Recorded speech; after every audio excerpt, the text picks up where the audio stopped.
Morning, everyone. Morning. Morning. So I figure we'll give this another minute or two before we get started. We are already live on YouTube, and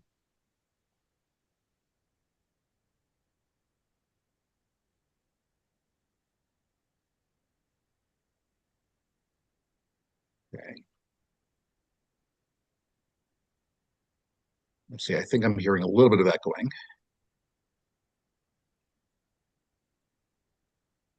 Not too weird on this end. Okay, all right.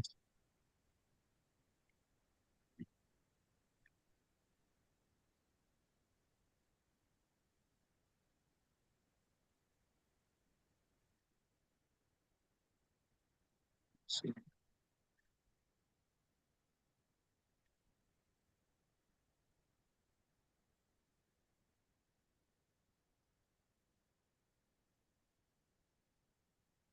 I'm folding laundry.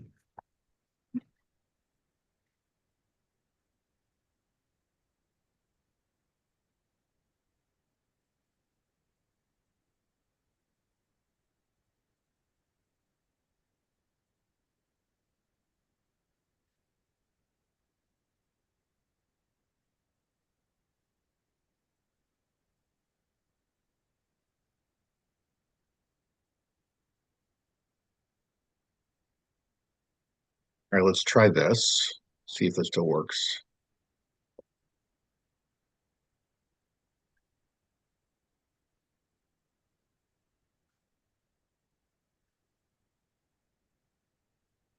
Okay, that I think may have done it because I was hearing myself twice, and they may I muted my YouTube, so that probably was the difference there. Okay. So, welcome back. For those who were logging in last week, for those who may be logging in for the first time, at least on Zoom, welcome. And for anyone who's watching on YouTube or who will watch on YouTube later, of course, we're glad to have you. The idea is to keep these classes archived on YouTube if you ever want to look at it again or for the first time. So uh, I'll do a little bit more introduction again if you haven't had a chance to, if we haven't had a chance to meet. My name is Adam Rosenbaum. I'm the rabbi of Heska Amuna Synagogue in Knoxville, Tennessee. I'm glad to have this opportunity to do an introductory level class on Judaism and would be very pleased to have your participation, your thoughts expressed throughout. Just as we go along, I'll be very happy to hear from all of you. Um, uh, One thing I'm trying to figure out, just another couple of housekeeping things.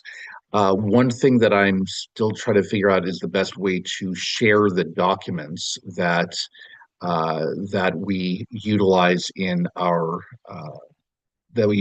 classes. I've got to still figure out the best way to share them. Last week I shared one about different approaches in Judaism to the understanding of the understanding of God, the understanding of what God expects from us, etc. Um, okay, so the question is, what is the link on YouTube? So what you want to do is you want to go to the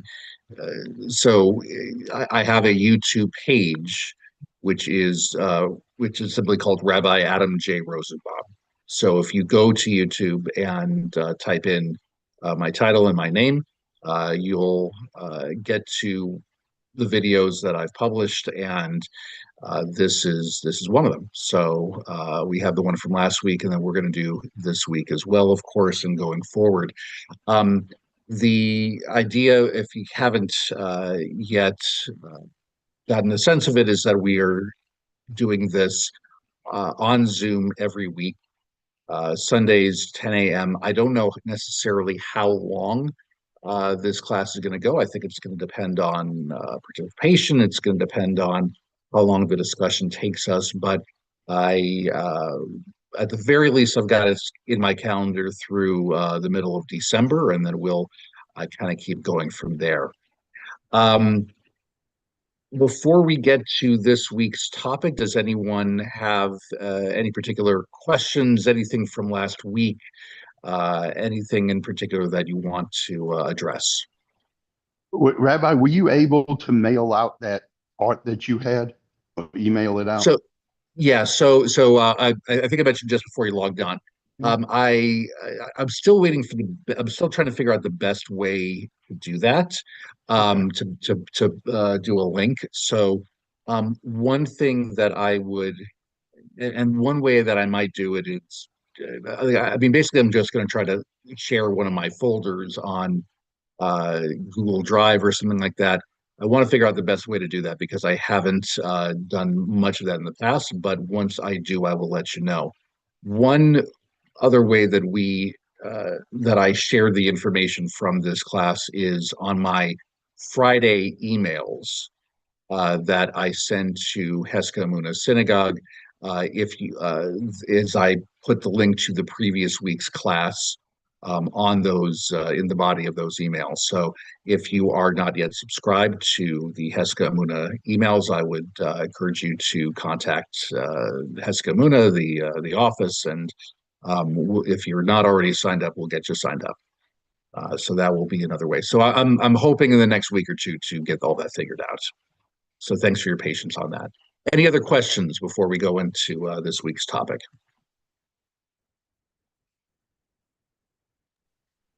All right.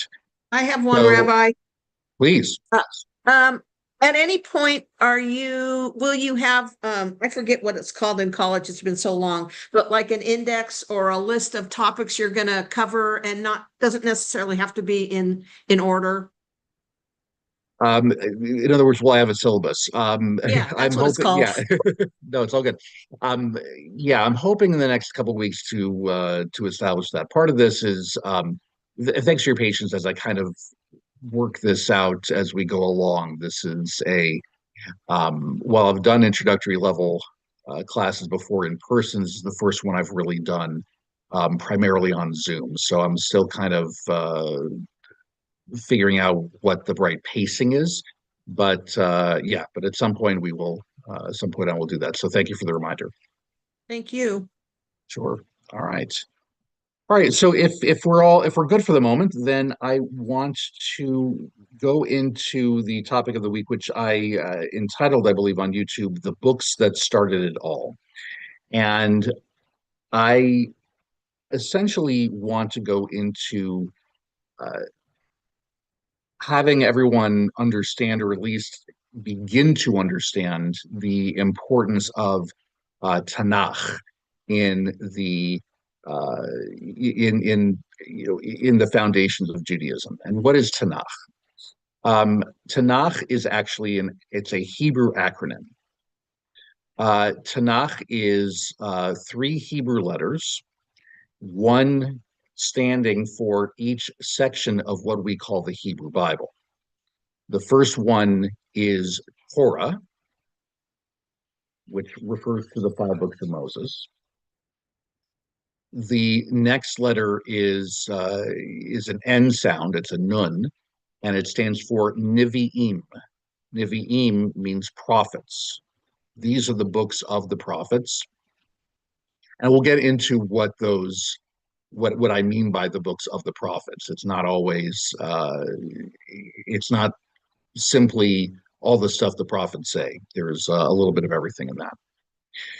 And the last one, the Hebrew letter Kaf, which refers to Ketuvim.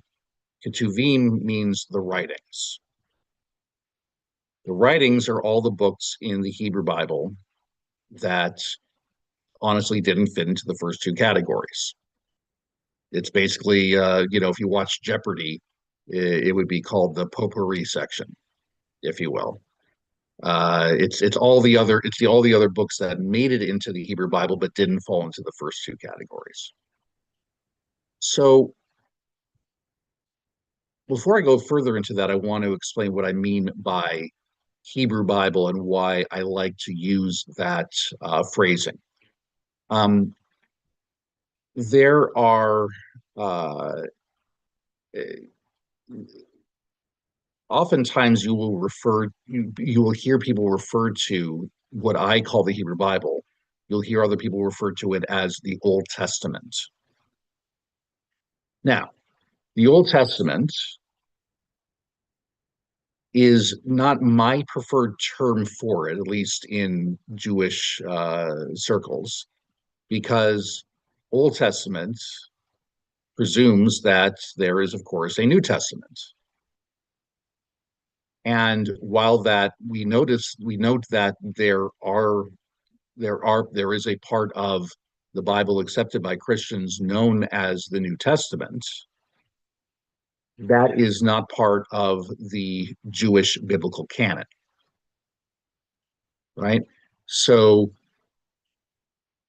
what I'm trying to say is that by the Hebrew Bible in Judaism is really the only testament that we hold sacred in our tradition. This is not to denigrate whatsoever the Christian Bible. This is not to denigrate at all any of those books. It's just not part of Jewish religion. It's not part of Jewish tradition. And so for me to refer to the Hebrew Bible as Old Testament implies that there is a newer testament that we also hold sacred in our tradition. And while we acknowledge its existence, of course, it's still not in our tradition. So I prefer using the terms Hebrew Bible and Christian Bible, or the term that I mentioned before, Tanakh, which is again a Hebrew acronym for the three parts of the Hebrew Bible. Either way, you're fine. And by the way, if in this discussion, if you refer to it as the Old Testament, it's not the end of the world. I just want to explain why I prefer to refer to it in those terms. Any questions about that, or are we good for the moment? All right, terrific. So we are going to get into a handout that I created about a dozen years ago. And this was actually this is when I was teaching at a Jewish middle school in Charleston, South Carolina. And I created this handout because one thing that I noticed is that people who were finishing that school, who were graduating, that school goes up to 8th grade, people who were finishing that school, in my mind, didn't quite have a good enough grasp on the contents of the Hebrew Bible. They would confuse terms. They just wouldn't really have an understanding of it, and not taking anything away from the students or their effort. It's just that it hadn't really been built into the curriculum. So what I decided to do was create a handout that makes it hopefully pretty straightforward. Here are the books, and here are some basic things you got to know. So I actually entitled it Three Things You Got to Know About Each Book of the Hebrew Bible. Not exactly the most exciting title that you'll ever read, but hopefully something that uh, gets to the point of what we are trying to do. So I want to use this document as the basis of what we're going to talk about. As always, please, I can't necessarily see everybody's box on Zoom when I share the screen. So if you have questions, uh, honestly, just shout them out or put them in the chat, and I can try to address them as best as possible. So feel free to do that. All right. So one of the things that often gets confused, one of the phrases that get confused, are the phrases Torah and Tanakh. Okay. Torah refers to what is often called the five books of Moses. They're the first five books of the Hebrew Bible. And they tell the story of God and the Israelites through the death of Moses. That's essentially what that is.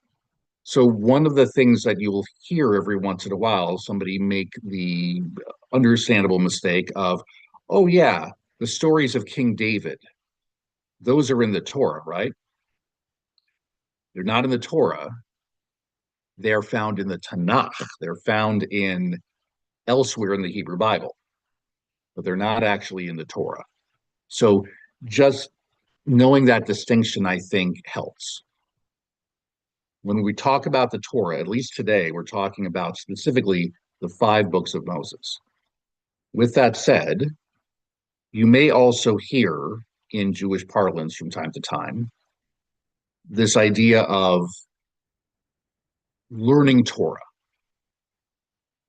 There is a phrase that is used sometimes saying, oh, we're learning Torah today. That phrase is a colloquial expression that essentially means we're going to learn Jewish text. And Jewish text, as you'll see today and then beyond, Jewish text goes way beyond the actual Torah, the actual five books of Moses. Torah is often used, at least as an expression, to essentially mean Jewish text. So to say that we are learning Torah, that expression refers to a whole wide range of things.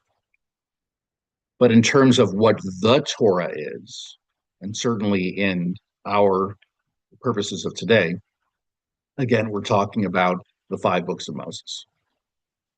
So I recognize we have a lot of different backgrounds here, certainly those logged in and perhaps who may watch on YouTube.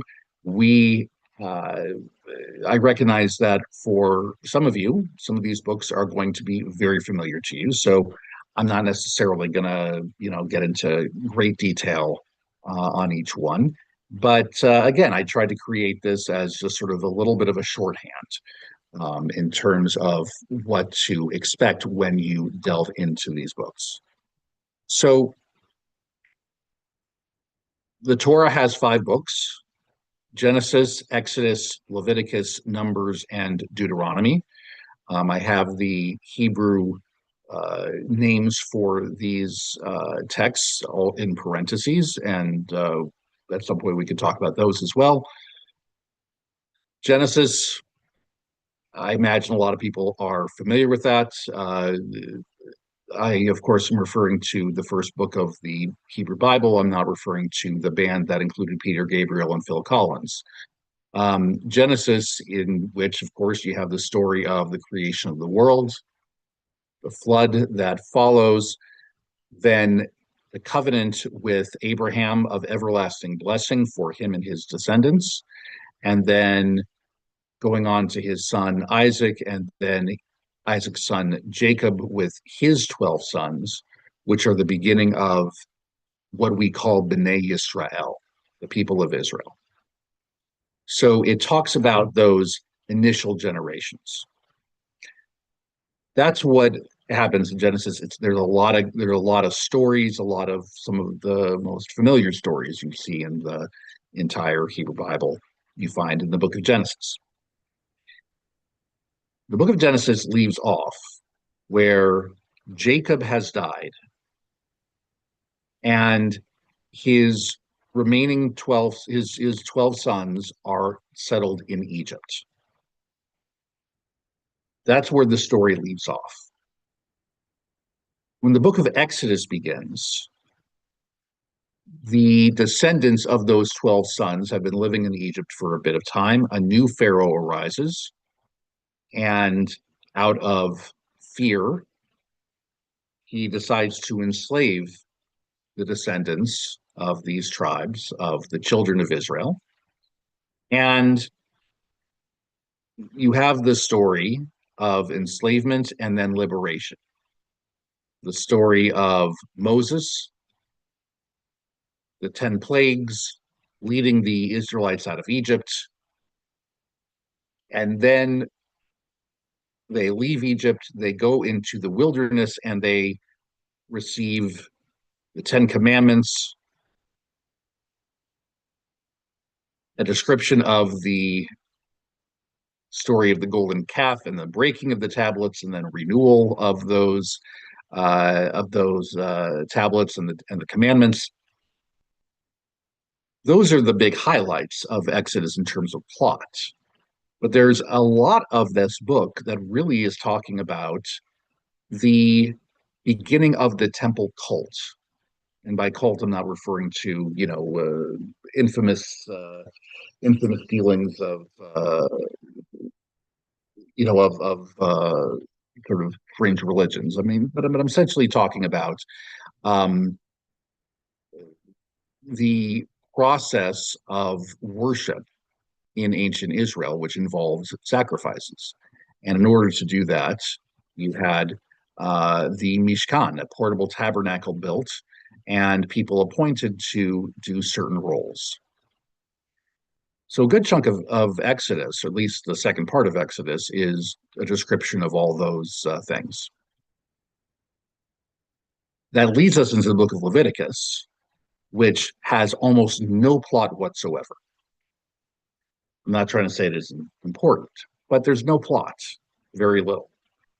Essentially, Leviticus is a huge series of law: how to offer sacrificial offerings, how to be holy in certain ways, which it goes into, and then laws of the sabbatical year and how one treats the land. And by the land, we're not referring to the wilderness in which the Israelites are still camping in.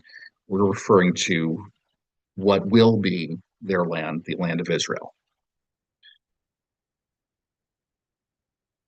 Leviticus gives way to Numbers because in Numbers, the people who leave Egypt, almost none of them actually make it to the promised land. We're told that initially that was the plan, but there are 40 years of wandering, not because, as the joke goes, not because Moses didn't ask for directions, but rather because it's a punishment. There were people assigned to scout the land of Israel, to take a look to make sure it was okay. And most of those spies came back and set the people into panic. And the people believed them. And God was upset at the people's lack of faith. And therefore, they were punished with 40 years of wandering, basically enough time, the text tells us, for one generation to die out and the children of that generation to enter. I highlight in this, a third thing to know, that Korach, the story of Korach, basically an attempt of rebellion against Moses' leadership as well as his brother Aaron. There are essentially a bunch of times in the book of Numbers where the people are complaining and sometimes rebelling in terms of not following the law, sometimes rebelling and just in terms of trying to rise against Moses, etc. The fifth book of the Hebrew Bible is controversial in a couple of ways. The book of Deuteronomy.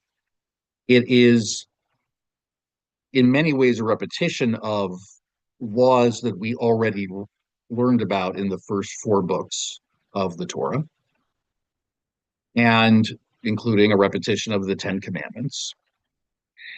Essentially, Deuteronomy is a long farewell address from Moses to the people, saying, after I die, and Moses is punished in the book of Numbers, told not that he's not going to enter the promised land.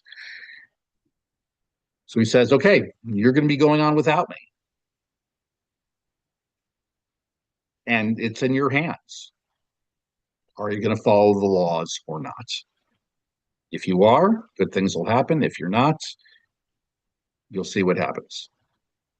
Mess around and find out, as the phrase goes.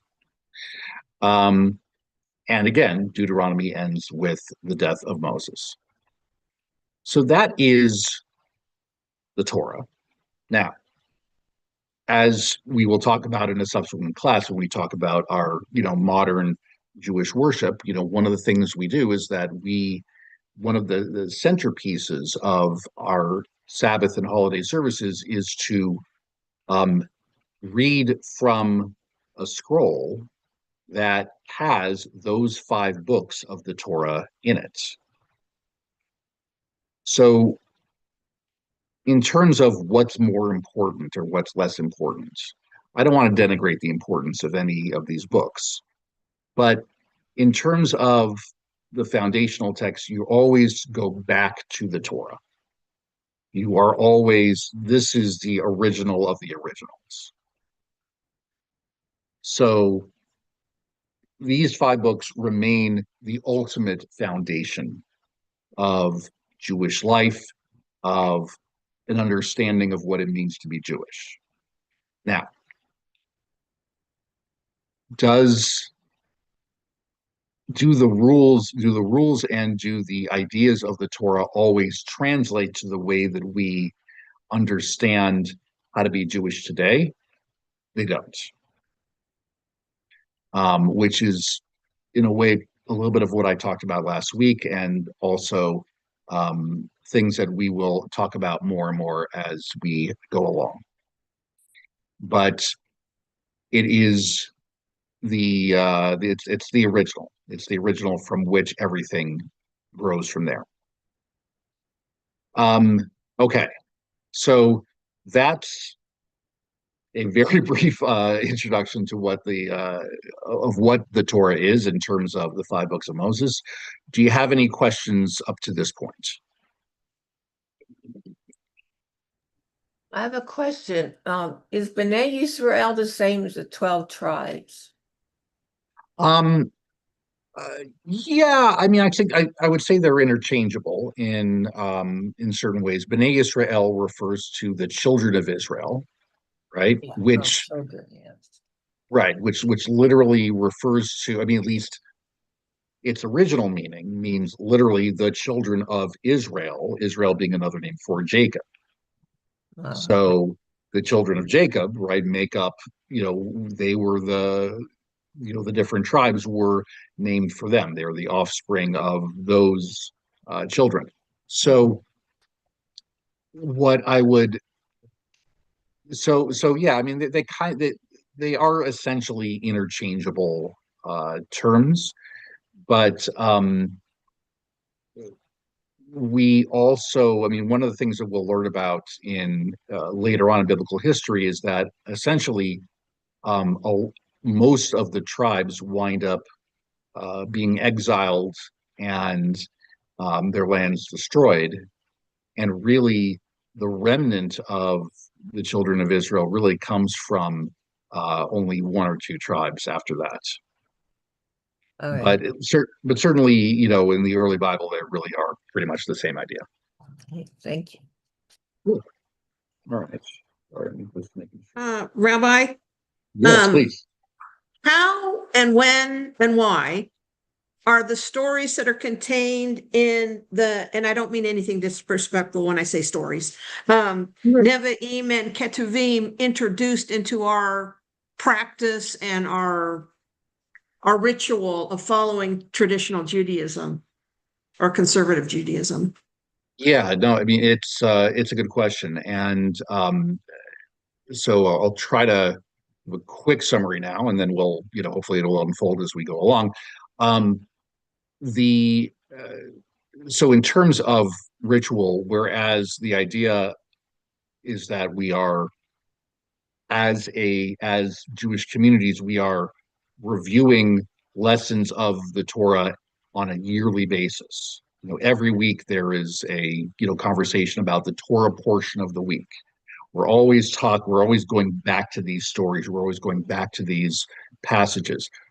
With the Nevi'im and Ketuvim, with the rest of the Hebrew Bible, it's not nearly as systematic, Oh. and it's but it's also but with that said, like I don't want to denigrate from its importance, right? It's still a part of this sacred story.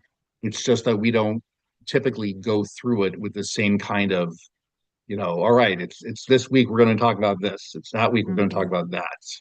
Um, it's a little more, I wouldn't say haphazard, but I think it's a little more uh, I would say people are a little more selective about what passages to to talk about when it comes to this. But I would say there are certain passages in the prophets and the writings that we go to pretty often, right? They're just that there are others that we hardly talk about at all. Are they the in the Haftorah? Right. So the Haftorah, and which we'll get to, in a little bit. The Haftarah, right, is on a Sabbath and holiday morning service at the very least, and sprinkled at other times as well. You will always find a reading from the Torah and a related reading Mm. from somewhere of the book of prophets, right? Which is known as the Haftarah. Now, the Haftarah, by the way, there's a joke about a kid who goes to Hebrew school, and she's coming home and she says, "Hey, Dad, I learned about we're learning about the Haftarah," and he says, "Why aren't you learning the whole Torah? Why are you only learning half the Torah?" Haftarah is actually a very different word than Torah. It means something different. It sounds similar, but it's a different word. Anyway, the Haftarah always comes from the books of prophets. None of them come from the books of writings, and it's meant to relate to the Torah portion of the week and or the where we are in the Jewish calendar. It's one of those two things. Thank you. Sure, sure. And I mean, I grant you that's a pretty incomplete answer, but at least hopefully it's a start. Okay, so let's so we have the books of the prophets. Now there are essentially and I divide the books of the prophets into a few different categories. There are the books of what I would call the historical prophets, meaning it's not like the other prophets weren't historical. What I'm trying to say is that these are books of the prophets that refer to the continuation of biblical history following the death of Moses. There are prophets who kind of pop in and out of these stories, but it's not like these are books that just go into that are just prophecy. Essentially, when we say the books of the prophets, what we're saying is that the books of the times in which the prophets were prominent in Israelite history. That's essentially what we're saying. So some of them are going to be essentially the words of the prophets. Other things are going to be what was happening during the times of the prophets. So first of all, we have the historical prophets. Now, one thing I should also note is that if you have studied in the past the Christian Bible, you'll notice that things are going to start, like the books are going to start appearing out of order compared to the way it's organized in a Christian Bible. When the Christian Bible, like if you find a Christian Bible that has both the Hebrew and Christian Bible in it, right? If you find that, you will see that after you have the books of Joshua and Judges, The next book after that is not the first book of Samuel. The next book after that is the book of Ruth. It's just a different way. They ordered some of the books a little bit differently than um, than the way that the Hebrew Bible did. It's not that one way is wrong, the other way is right. It's just different orders. So, as I mentioned, the historical prophets, these books of the prophets picked up where the Torah left off. In other words, the Torah left off at the death of Moses. So the book of Joshua takes over from Moses as the human leader of Israel. I make that distinction because the idea is that God is the leader of Israel. And what Joshua is tasked with doing is conquering and settling the promised land. And that includes the famous story of the walls falling down in the city of Jericho. And there are other stories as well, but that's probably the most famous from the book of Joshua. So Joshua essentially during his time of leadership leads the Israelites into Israel, gets everything pretty much set up, and then we read of Joshua's death at the end of that. The book of Judges takes place over hundreds of years following the death of Joshua. And essentially what keeps happening is that there is this cycle that repeats in which Israel, the Israelites, they sin. God sends a neighboring country to conquer them. Israel repents. Then you have leaders who are able to uh, enable the Israelites to conquer the people that had conquered them. And then Israel sins again, and the whole cycle continues. The book of Judges it's ups and downs and ups and downs and ups and downs. And you have famous leaders, or certainly notable leaders such as Gideon, Deborah, Samson. There are some pretty impressive leaders in that. Samson being very memorable for his otherworldly strength and other things. The book of Judges ends essentially with Israel in chaos. Right? They're at another point where again they haven't learned the lessons of previous generations. They're sinning, and they're not doing well. And what that leads to is then the era of the kings. Now, the era of the kings actually doesn't begin with the books of Kings. It actually begins with the books of Samuel. Samuel is the last of the judges, and he's a pretty stand-up guy, but the Israelites are demanding a human king. And so God says, Samuel, you're going to have to step aside. I'm going to appoint a king. And first, God appoints a man named Saul. And Saul is very unsuccessful.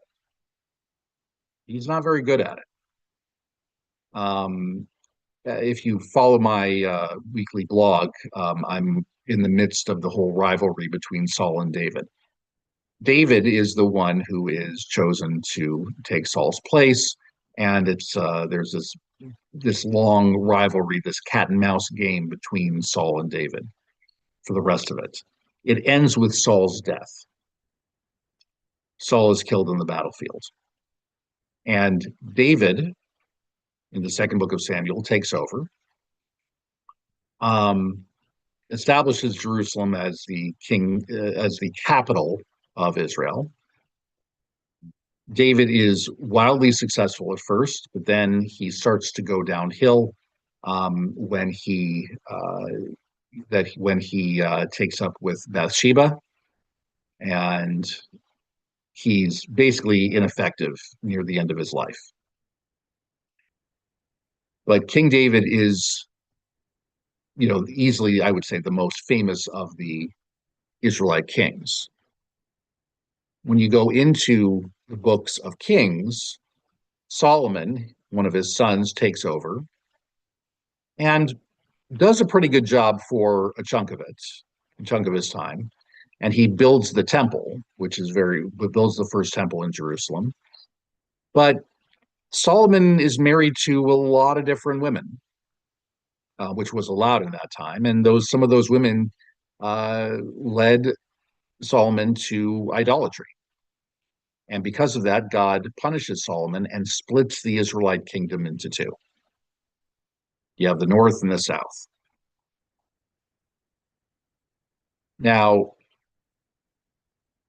then you have at least a few more 100 years in the rest of the first book of Kings and then into the second book of Kings, talking about all these kings and the adventures they have along with the different prophets.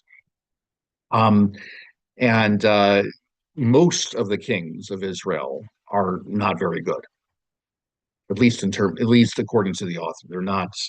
They don't have the right stuff. And over time, the Israelite kingdoms are weakened, and finally, both kingdoms have been conquered, and the first temple is destroyed.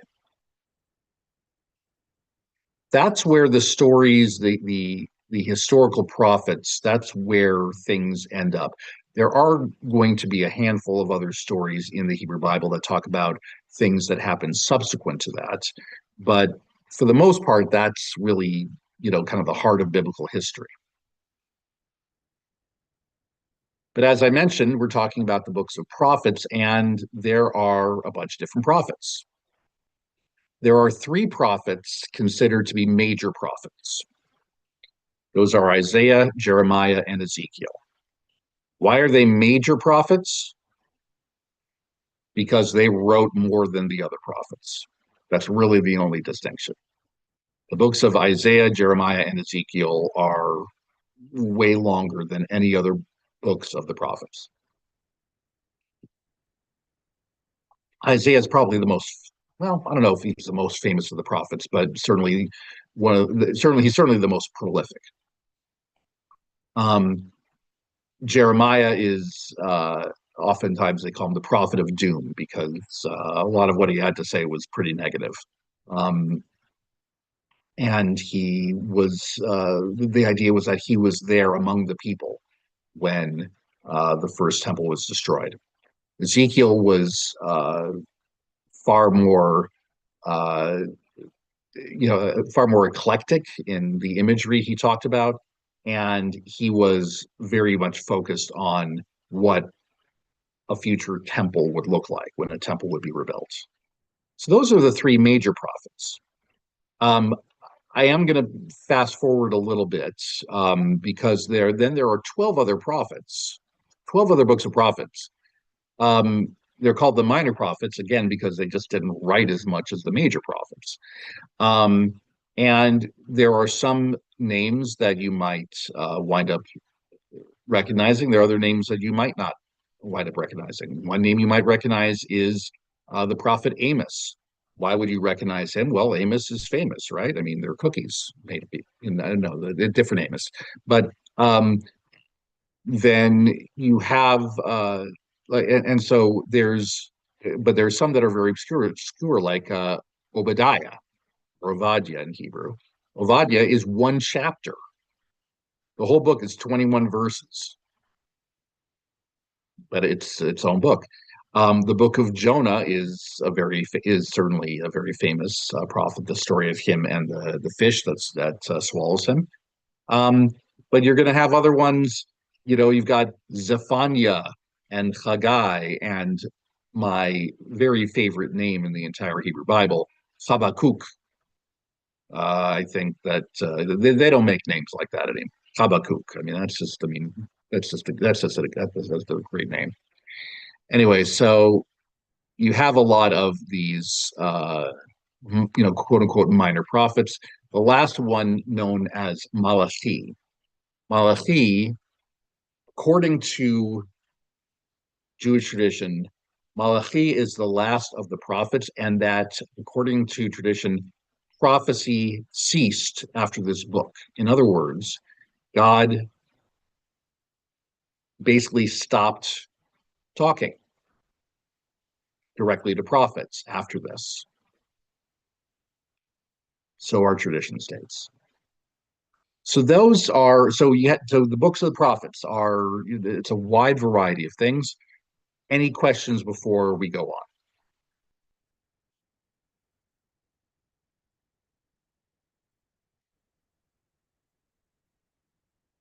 All right, so why don't we dive into the Ketuvim, the writings.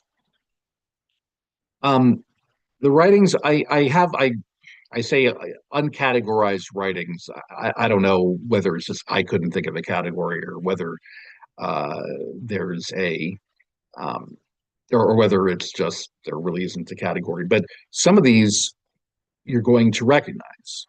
The Book of Psalms, for instance, there are 150 psalms. These are uh, songs that are reach out to God, sometimes in praise, sometimes in despair.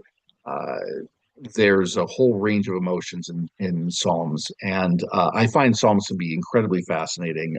And for those of you who don't know, um, uh, 2 Mondays per month, I do a class on Zoom about the Book of Psalms. In fact, the next one of these classes will take place tomorrow evening, 6:30 to 7:30 p.m., and you can use this same link to be a part of that class. So, anyway, so I like to teach Psalms as well. I think it talks a lot about human emotion and also our relationship with God. I think it's endlessly fascinating. So you have Psalms, you have Proverbs, and they have the book of Job, which you may have heard of in different contexts, talking about the patience of Job. Job actually isn't the most patient out there, but certainly he is not disloyal. I think that's a key distinction there. But Job is a really daring book that talks about really God. Um, it's kind of a monstrous point of view of God, but adds to the entire mystery of God's relationship with the Jewish people. So then we have 5 books in the Ketuvim that are known as Megillot. Megillot are scrolls. What is distinctive of so Catherine, going back to your question of like how are these books used in practice? This is an example where you have the 5 Megillot. Each of these scrolls, there for each one there is a particular occasion in which these scrolls are traditionally read in synagogue, maybe not necessarily in entirety, but at least at some point. So Song of Songs is read, at least part of it is read, during the holiday of Passover in synagogue. The Book of Ruth is recited during the holiday of Shavuot. The Book of Lamentations we read at synagogue not too long ago during the occasion of the 9th of Av, the saddest day of the Hebrew calendar. The Book of Ecclesiastes, Kohelet, is read during the holiday of Sukkot, and then Esther is probably the most famous of those 5, at least in Jewish tradition, because we read the book of Esther during the holiday of Purim, a very festive and silly holiday as well. So Yeah. the practice of reading of these particular books being read at those times, how did that come about in the Jewish tradition? Ha ha ha. Yeah. I mean, like I think I think there are accounts in the Talmud as far as like why certain rabbis decided, okay, this book goes with this occasion, that Yeah. book goes to that occasion. I think some of the links are more tenuous than others. Like the book of Esther being read on Purim. Well, the holiday of Purim is a celebration of the events of the book of Esther. That one's pretty straightforward. The Mhm. book of Ecclesiastes, on the other hand, being read on Sukkot, you kind of have to. It's a little bit of an intellectual stretch. I mean, because Ecclesiastes um, is a very cynical book in a lot of ways. And the holiday of Sukkot is one which is supposed to be that of incredible joy. So why are you reading a very depressing book during um, time of joy? And one explanation given is that it's supposed to kind of temper our it's supposed to kind of temper our um, joy, make sure that it's not completely unbridled. Um, that's an explanation given for it. Is that the reason? That's the traditional reason, at least. So some of them are more directly connected than others. Yeah, Uh, yeah. I'm wondering about a time during, I don't know, the Middle Ages or something, when a group of distinguished, highly educated, intellectual Jewish men were discussing these things and inserting this into a practice that later got more codified, if you will. I don't know. You're right, except I would date it a bit earlier. That Okay. essentially that these are pretty much linked, like the books were linked to those days, probably more like before the Middle Ages started. So you're talking about like, circa Minor 500, churches. 500. But no, but you essentially, I mean, the rest of it you pretty much have, right? That essentially like it's a group of scholars, and probably all, most or all of them are men, saying, okay, all right, this one goes with this one goes with that one. Um, eh, what I will briefly say, and we'll talk about sort of, I mean, I'm planning on talking about sort of the rabbinic period Mhm. next week, but while some of these rabbis are, sometimes they make decisions that we kind of scratch our heads about. If we didn't have them, then we wouldn't have religion.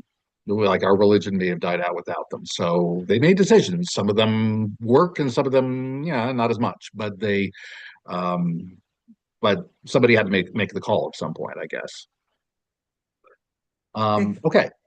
So we have what I call historical writings, and these are the last of the books of the Hebrew Bible, or the remaining ones. And these all describe something that um, these all pick up a little bit on where the historical books of the prophets leave off, kind of.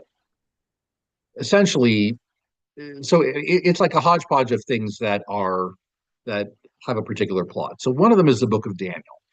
Interestingly enough, Daniel is not really studied all that often in Jewish places. I think that the book of Daniel has a much more prominent space in Christianity, which honestly is something I don't really know as much about. I mean, Daniel does make predictions about the time of the Messiah, which I think some of those have been um, are considered sacred in Christian traditions.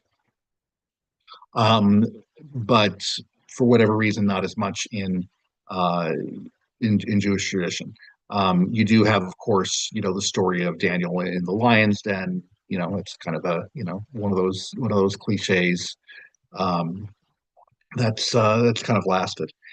The books of Ezra and Nehemiah, they really kind of go together, because if you remember, I said that the books of Kings, they end with the the destruction of the first temple in Jerusalem, and then the exile of the Jews to Babylonia. The books of Ezra and Nehemiah pick up about, according to our tradition, about 70 years later. The Babylonians were the ones who conquered Israel and destroyed the first temple. Well, 70 years later, Persian Empire defeats the Babylonians, and King Cyrus, the king of Persia, says to Jews, hey, if you want to come back from Babylonia, you can. If you want to if you want to build a new temple, go for it. Some stay in Babylonia, but others come back. And Ezra and Nehemiah are the two great leaders of that time. Ezra being more of a religious leader, Nehemiah being more of a political leader. And essentially, these stories in Ezra and Nehemiah tell the tale of the Israelites' reclamation of Jerusalem and of continuing religious practice in a new temple. And then the last books are, you know, the books of Chronicles, which in many ways are retellings of books we've already had. These books, I think, are the ultimate examples of, sometimes how people say that the Hebrew Bible is so and so begat so and so begat so and so begat so and so. Like the Book of Chronicles has a lot of that. Yes, yes. My daughter Eliana, everyone, if you haven't met her. Hi. Just waking up. Listen, we got back at midnight. I Happy know. birthday again. Yeah, Eliana just celebrated her birthday on Friday, so thank you. Um, anyway, so the books of Chronicles are, the last of the books, and so this essentially is what you have in the Hebrew Bible. These are the books that I know I kind of talked a little bit more about some, and then I breezed through others, but that's essentially what we have. Um, and it is that legacy that is established that will then yield to the period of the rabbis, the initial rabbis who begin to put everything, um, who kind of set everything in motion. Okay, so the idea is to share the handouts. Would it help if we put emails into chat and you could email them? I'm happy to do that. Sure. So if real quick, if you're willing to share your emails real quick, I'll copy them and then I can start sending documents from this class there. But I'm also intending to post these somewhere where you can find it online. But please, yeah, please in the next few moments, if you don't mind putting those in here. I appreciate it. With the last couple of minutes, any other questions about this? I know I ran through a lot of information, but I hope this may clarify some things that perhaps you didn't, that some things perhaps you knew, some things perhaps you didn't. I hope this clarified a number of things. What else can I help with at the moment?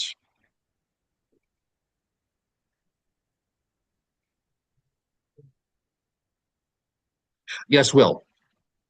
Yeah, my understanding is that there's a definite each Sabbath, there's like a list of, what the Torah portion is going to be. But the half Torah, is that up to the rabbi, or is there like a list of you have to have for half Torah?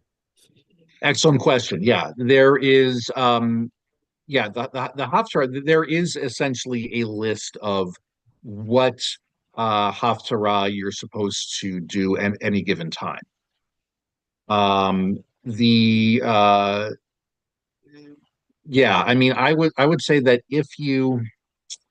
what's a good place for that? And maybe we'll start with this next time. There's a wonderful website called hebcal.com, hebrewcalendar.com, essentially. That'll give a list of all those things.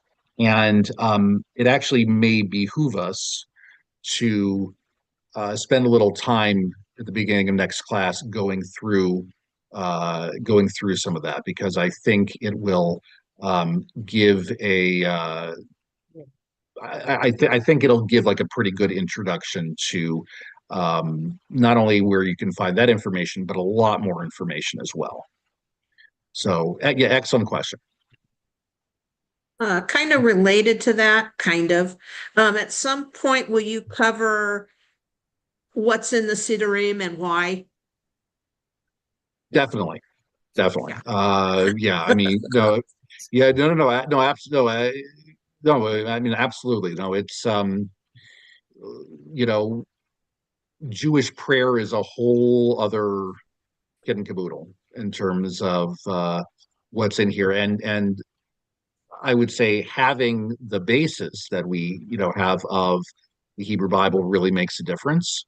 But it's still but yeah, I mean, we definitely need to get to that as well. All right. Any other questions at the moment? I was wondering, we took that Judaism 101 and we had that book on 1 foot, and is anything going to be like anything that was in that book? Okay. So if you were in a previous class that was, On One Foot is a publication of um, I believe the University of Judaism or American Jewish Universities, their uh, their sorry, their Judaism 101 class, and it's a textbook that they provide. I think you have to enroll in that program to actually get that information, to actually I've get that. taken it a few times. I have the book. Yeah, I was just wondering if this was. Yeah. I mean, I imagine. I mean, look, I have a copy of it. I have access to a copy of it. I mean, I may talk about it from time to time, but I don't. I think we're not going to go in the same order that one goes in. Okay, it's fine. Okay. All right. I think I appreciate. I feel like I should end close to on time as I can, just to respect your time. But thank you so much, and we look forward to seeing you next week at this time. Thank you, Amber. Thank you, Rabbi. Thank you.